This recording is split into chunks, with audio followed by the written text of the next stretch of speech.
This morning's lecture is going to be a continuation of a discussion about the meaning of the Bodhisattva Ceremony. So last time, I think I've given about 10 lectures now on this. We're getting close to the end.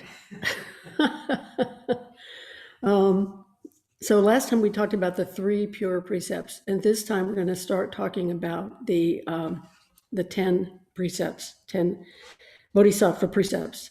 So I want to remind you that if you remember the ceremony, the precept is stated, and then the doshi says something rather poetic after the precept. So what I'm going to talk about, for the most part, are those relationship of that kind of poetic line after the precept is stated and what its meaning is. And I think today I'll probably be able to talk about maybe 3, 4 precepts max in the time that we have. And, Ron, I can see you, and I'm wondering if you would help me by timing my lecture for me and let me know when 30 minutes has gone by. Are you okay with that? Great. You can just wave your hands or something. Okay. So, the first of the precepts is, I vow not to kill. And the line that the doshi speaks is, by not killing life, the Buddha tree seed grows. Transmit the life of the Buddha and do not kill. So again, by not killing life, the Buddha tree seed grows. Transmit the life of the Buddha and do not kill. All right, so when we look deeply into the underlying truth of killing, or not killing, first of all, we should acknowledge that we eat for our sustenance, and therefore we can't get around killing, because the way that we eat and the way that all beings eat is through killing other beings, either directly or indirectly. In our case, for the most part, it's indirectly. We go to the grocery store. But we see that all forms of life are dependent upon other forms of life giving up their life for our life. So in our teachings, we say that there is no birth and no death. And the whole process of living and dying is this great mandala of birth and death. And we say that this is without beginning or without end. But even though this is true, we should not kill in anger or greed or with delusion. And we should not needlessly kill out of fear, like, for example, killing a harmless spider or bug that's in our house because we're frightened of it. We should take the time to pick it up, take it outside, figure out a way to do that will not harm that creature or ourselves. So that's a basic thing to think about, what it means to say, I vow not to kill. The line, by not killing the Buddha seed grows, means do not kill the Dharma. Don't kill the Dharma of self and others. So Dharma can usually mean 2 things. Dharma refers to, say, dharmas. So dharmas are like things, a situation, a Dharma position. So it talks about what I would say maybe nouns, verbs, maybe not verbs, adverbs, things that we talk about that have a discrete individuality. And then there is Dharma as in teachings, or Dharma as in the life of a Buddha, because the life of the Buddha is a teaching. So this Dharma, the Dharma Dhatu, is the realm of the Dharma functioning. So this is the teachings, the reality base of all of our life. So how do we engage this precept with the mind of the Buddha? Now, if we examine the truth of these admonitions about this, about the Buddha seed growing, and so we then, by looking at the meaning of the precepts, in particular this one, I vow not to kill, we cultivate this Buddha tree, and the seed grows of this Buddha tree, and therefore we are able to transmit or carry on the mind of Buddha. So we should not take this lightly. This is a very profound teaching. Make it a koan. Let it guide your practice. So whether we directly kill or indirectly kill, we do benefit from the killing of others. And so we really need to look at how this is and what we are doing in relationship to that. So this way of thinking about this is a relative way of thinking about it, a relative perspective of actually killing or indirectly benefiting from killing, such as the food we eat. So we need to ask ourselves about this food. Is it grown in a sustainable way, in circumstances that respect and nurture the life of the being that we eat? Or is it harming or not allowing the sustaining of the whole of the earth's health? And from the perspective of the absolute, we say there is no killing because everything is one process. This whole process of life, birth and death. Birth and death are a subsection, if you will, of the whole of this mandala of life.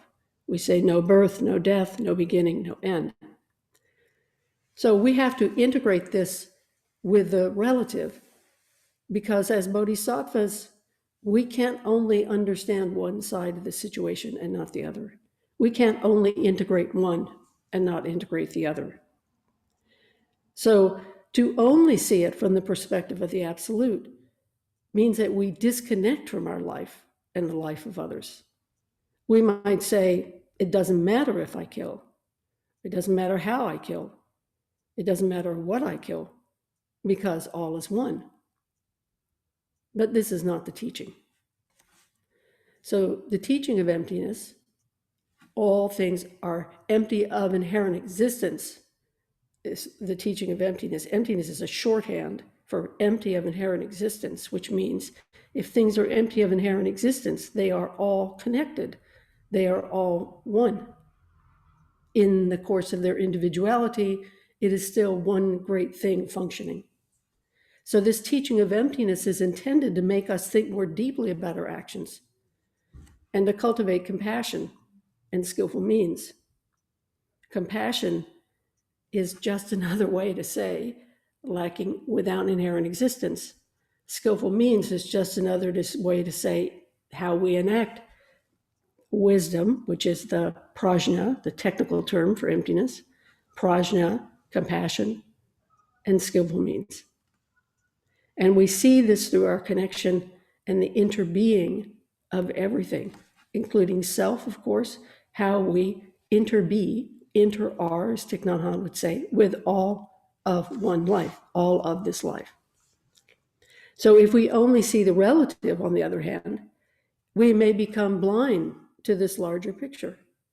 We might create fixed ideas that are cause of suffering. So if we're talking about do not kill, we may create these very fixed, concretized, limited, and narrow ideas.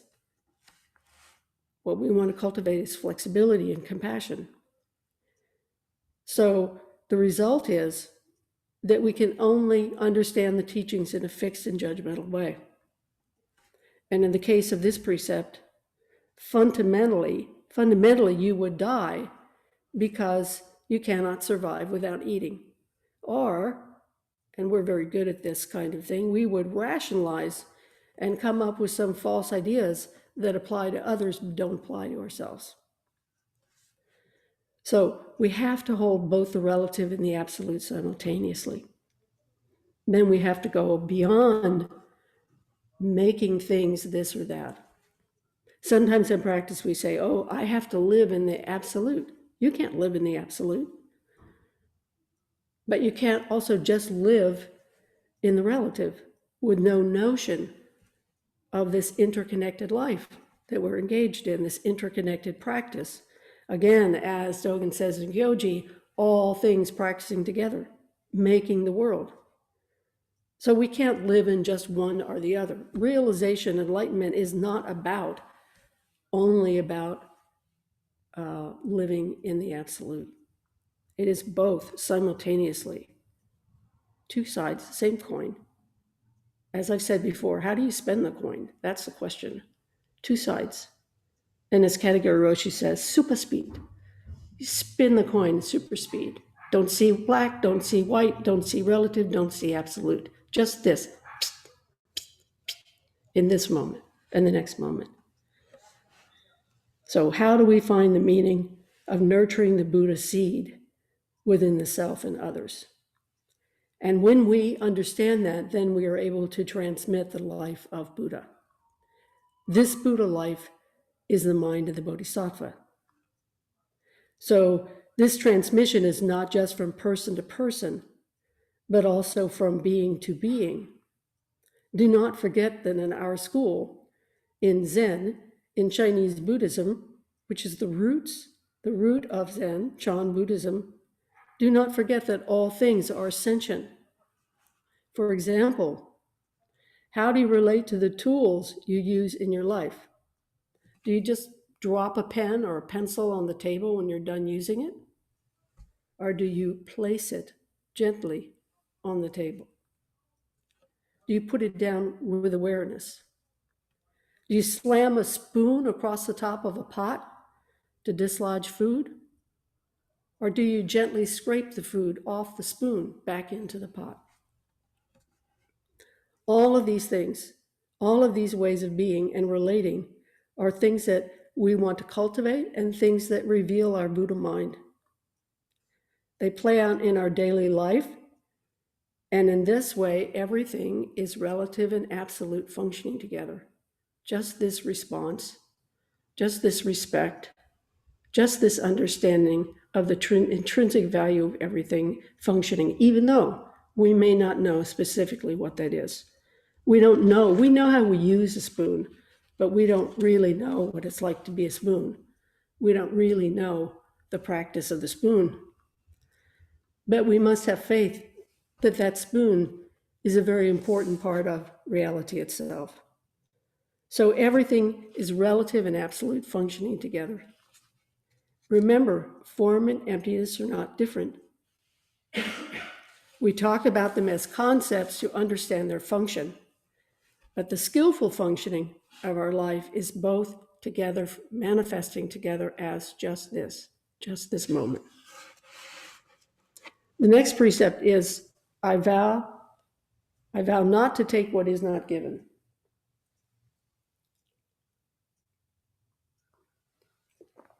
And here's the verse that goes with it. The self and objects are such as they are. Two yet one. The gate of liberation stands open. The self and objects are such as they are. Two yet one. The gate of liberation stands open. All right, so a lot of us know the phrase, no giver, no gift, no receiver, which is from the Prajnaparamita Sutra. And we know it because we chant it during the Oryoki meals. So you might think this means that everything is one, and thus it is not possible to steal. But this is not what this verse means. The self and object, so this is going back to when we say no giver, no gift, and no receiver, this is this way in which we understand this interconnection between all of these relationships. But simultaneously, we understand that there is a gift that's being given. There is something that's being received, and that there is someone who is giving it. So we understand the simultaneity. We may say there's no inherent giver, no inherent gift, and no inherent receiver. But by understanding the true meaning of that, we absolutely understand that we are receiving a gift. The next line is, the self and object are such as they are, two yet one. The self and object are such as they are, two yet one. If we take what is not given, then everything is two in our mind, and we have not honored the one. One means that we would never think to take what is not given. One means that we know and understand what is given and what is not. Stealing is taking what is not given, which is usually how we how we talk about this precept. Stealing is to take what is not given. It is taking freedom. It's not just about taking things. It's about taking another's freedom. It's about breaking another's spirit. It's about coercion. It's about harming. So when we say everything is one, does not mean everything is mine. Everything is one does not mean everything is mine. This is the delusion of the small mind. Each being is particular, and thus, like the pen or the spoon in the previous example, it has its own life and function. Thus, everything must be cared for from this perspective. It has its own intrinsic functioning and manifests in this great mandala of life. And we are not entitled to steal this life from another. We are not entitled to steal the life of a spoon. We are not entitled to steal the life of a friend. We are not entitled to take what is not given. And when we understand this, we enter into collaborative liberation. Collaborative liberation is actually a redundant statement, because liberation by definition is in community and in communion with the things and all beings that we relate to. So we've talked about the self and objects are such as they are, to yet one, and the next line is the gate of liberation stands open. Liberation is the freedom from harmful desires acted out. In this case, by taking what isn't given. If we see through our delusion, then we clearly see the gate of liberation. If we see through the actions that we're engaged in that are based on the small mind or delusion, and then we clearly see this gate of liberation. And once we see the gate of liberation, we understand there is no gate, that the way is clear, that the gate is open for us to make passage. This passage, by the way, this transformation, in some ways is about going nowhere. It's fully immersing ourselves in our life just as it is right now.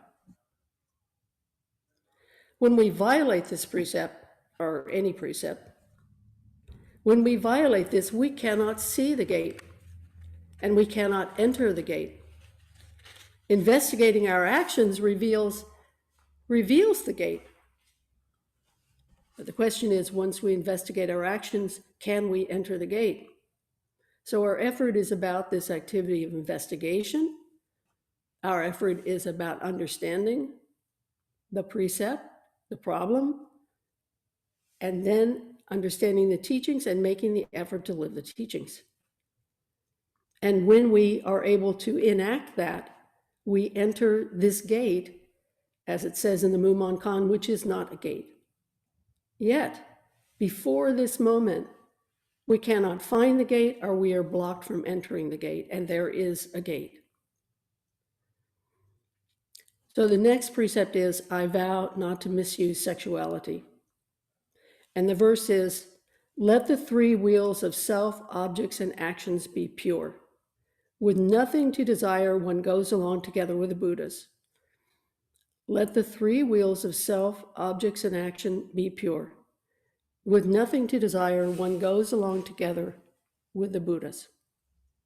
So literal translation of not misusing sexuality is no sexual greed. Okay, so the first part of this is let the three wheels of self, objects, and action be pure. Wheels refers to turning over, are a major revelation in the teachings.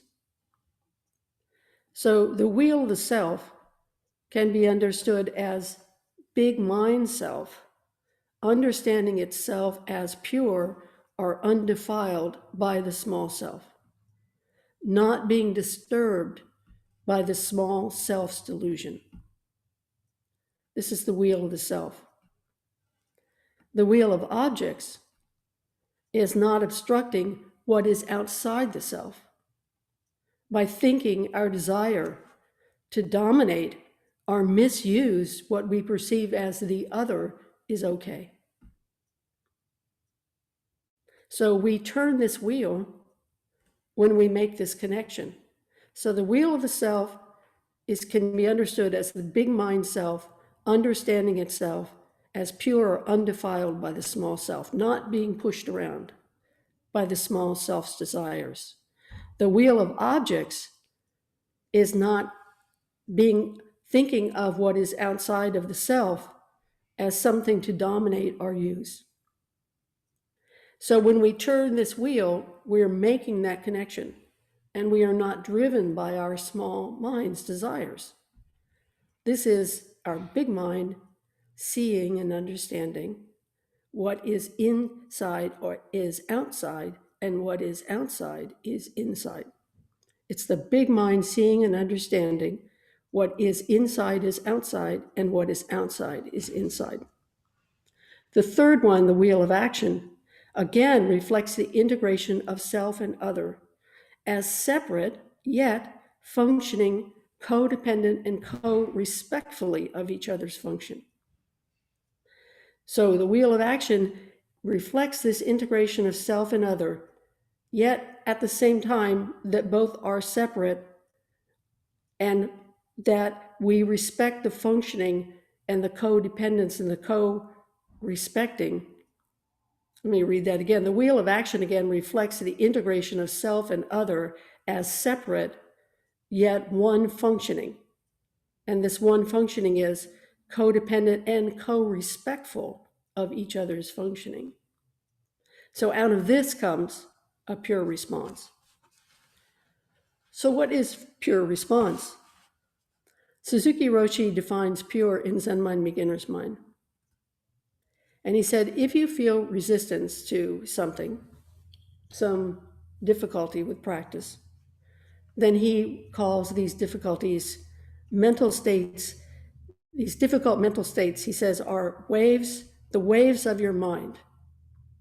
Okay, so when you feel resistance or you have difficulty with practice and you are caught by these, he calls these waves of your mind. So he defines pure as the times in which you do not experience waves in your mind. In other words, what he's saying here is, we do what is in accord with the Buddha way, regardless of our resistance to enacting the Buddha way. We are not deterred from practice by our greed, hate, or delusion. That is to make what Suzuki Roshi is calling the pure response. So in this case, we are not led around by our delusion about sexual relationships.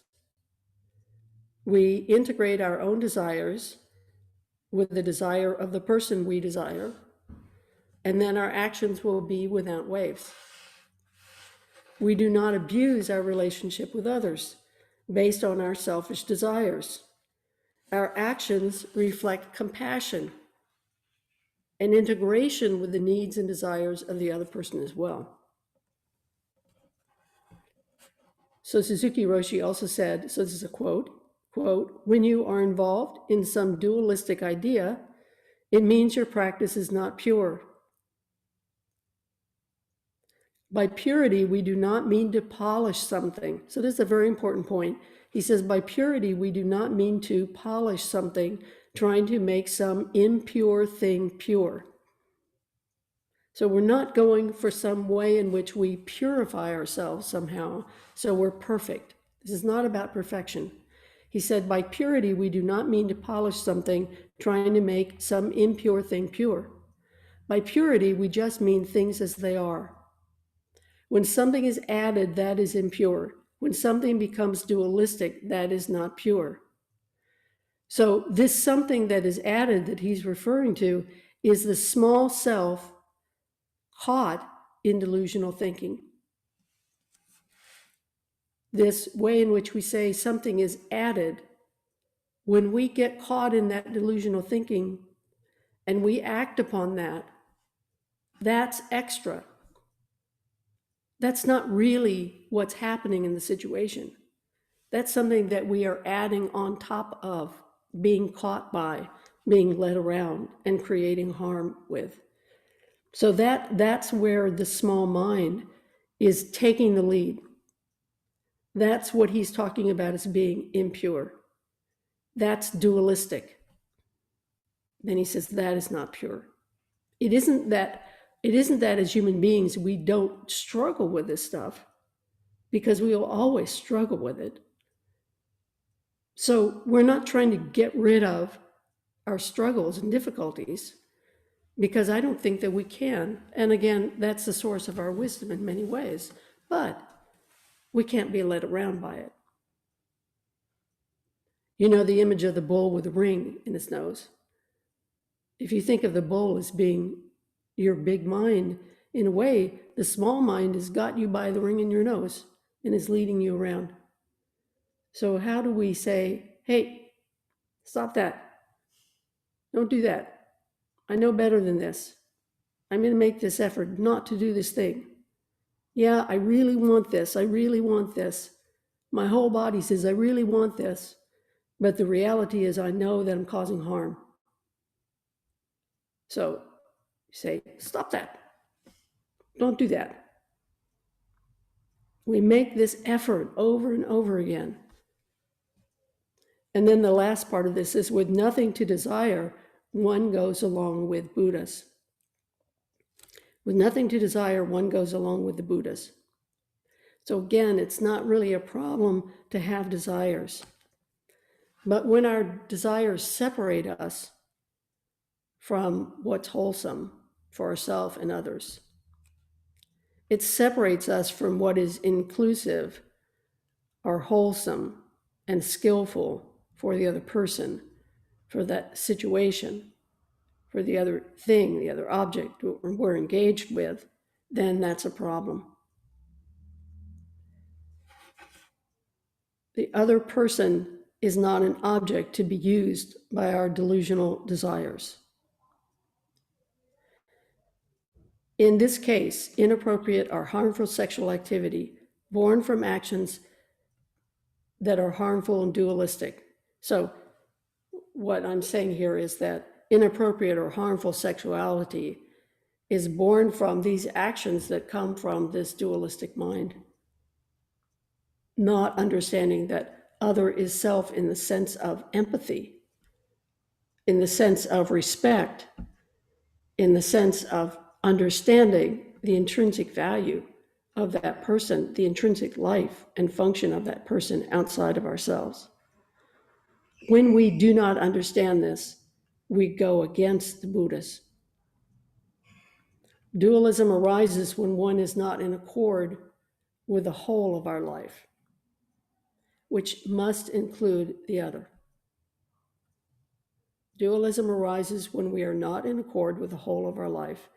And to be in accord with the whole of our life, with nothing to desire, one goes along with the Buddhas, with nothing being caught by, our mind not being caught by these inappropriate desires, greed, hate, and delusion, then one engages in the path of the Buddha. One goes along with the Buddhas.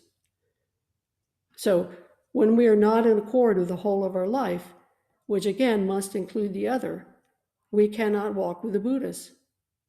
When this is enacted, then our actions are pure. Even though it might be a struggle, our actions are pure. And they go along together with the Buddhas. This going along together with the Buddhas is your life, because you are Buddha. But we are a little delusional Buddhas. Sometimes we're like really smart Buddhas, we're really compassionate Buddhas, and sometimes we are, like very messed up Buddhas. So what drives our practice? It is our Buddha mind that drives our practice. What is it that keeps us making this effort? Because it breaks our heart when we don't. So this is what I think the precepts are about. Following the precepts, letting them be our guide. Thank you very much. And of course, to be continued, because there are 10. I think we just covered 4. Okay. We'll do the question and answer.